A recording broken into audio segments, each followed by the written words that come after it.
ரமண மகரிஷியுடன் உரையாடல்கள். உரையாடல் 53.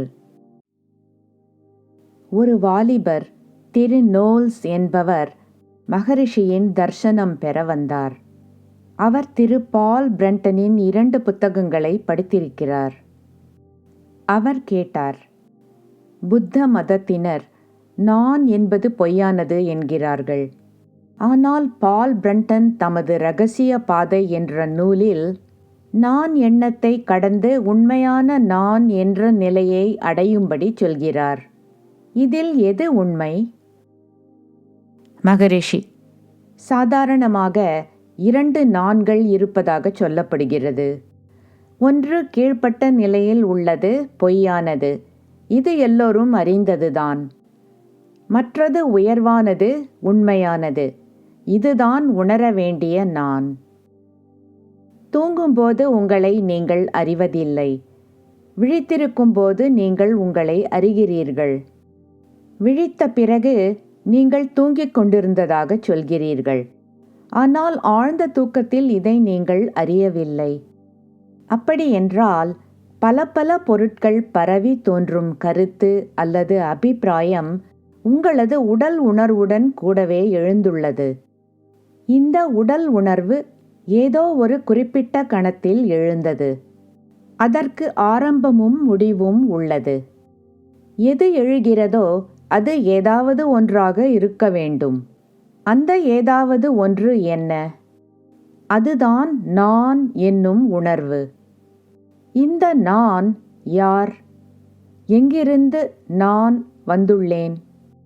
இப்படி அதன் மூலாதாரத்தை கண்டுபிடித்துவிட்டால் நீங்கள் வரையற்ற நிபந்தனையற்ற நிறைவான உணர்வு நிலையை உணர்வீர்கள். பக்தர்: இந்த நான் யார்?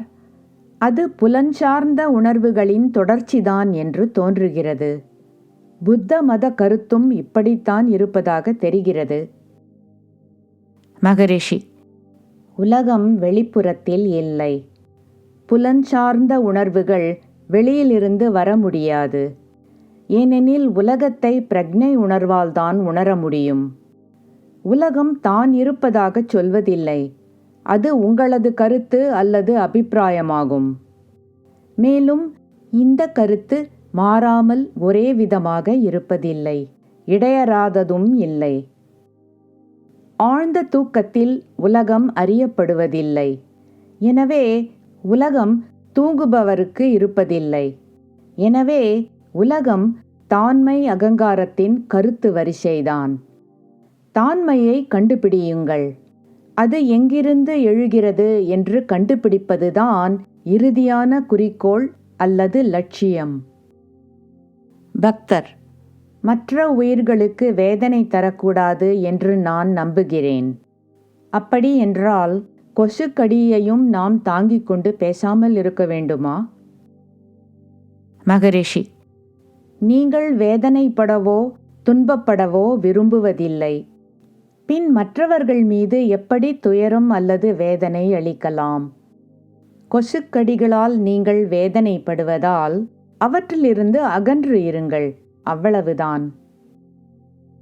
பக்தர்: கொசுக்கள், பூச்சிகள் போன்ற மற்ற உயிர்களை கொல்வது சரியா?